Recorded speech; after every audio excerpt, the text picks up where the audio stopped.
Ben Shapiro debates 25 Harris supporters. I don't really want to talk about that right now.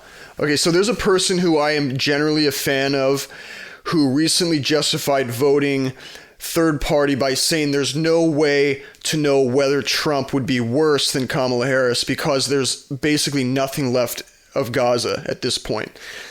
Okay, I think that is a clever quip, but ultimately a cop-out.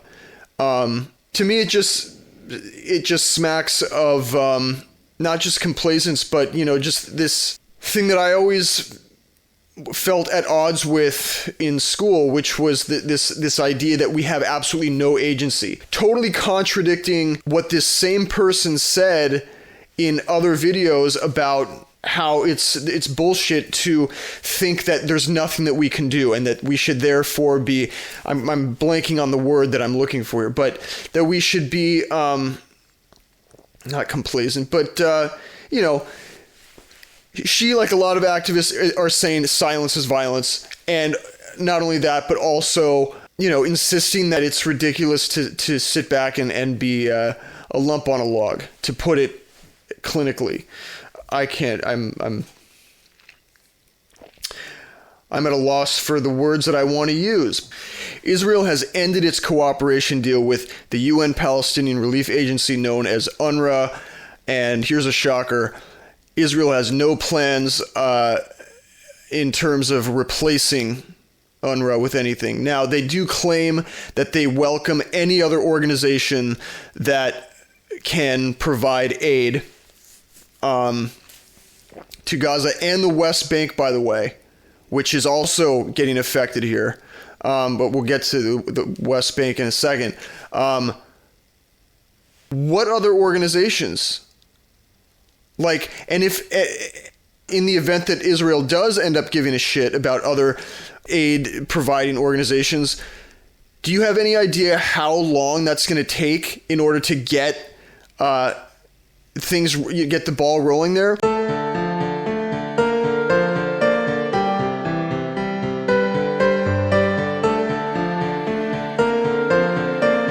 What's the bad posture here? What's the bad posture? That's the bad posture. As opposed to the power stance or the power sit. During Joe Rogan's interview with Donald Trump, they covered a lot of things. One of which was the subject of biased news sources. Obviously, they attacked CNN, MSNBC. I'm not saying there's no editorialization.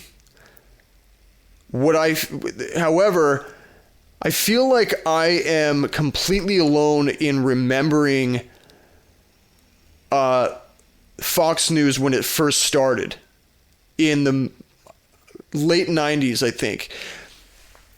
There was a documentary about this called Out Fox from many years ago. I'm not even sure they covered this, but what I remember, like it was yesterday, was Bill O'Reilly's face coming up on the screen back when Fox News was just a segment on the Fox network. They didn't have their own channel yet.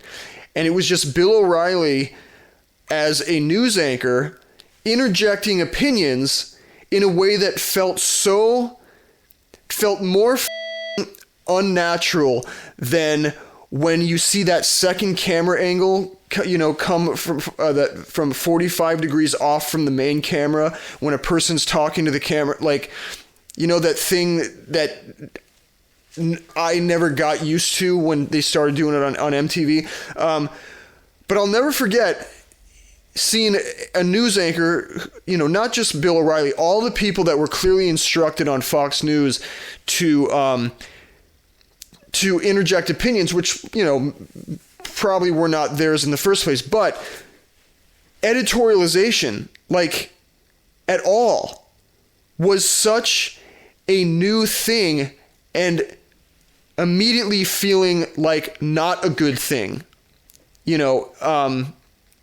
even at an age when, there was very little pressure for me to care about politics the way there's pressure on all of us now. But I'm listening to this interview and I'm like, guys, the biased nature of this is not a chicken or the egg conundrum here. Fox News started it. I'm not saying that CNN and MSNBC are, saints by any stretch of the imagination. But, let's to set the record straight, it started with the same network that comedically talked about being fair and balanced. Now, I lost pictures, so I got to wrap things up. But clap, clap, clap. And I'll see you in the next one.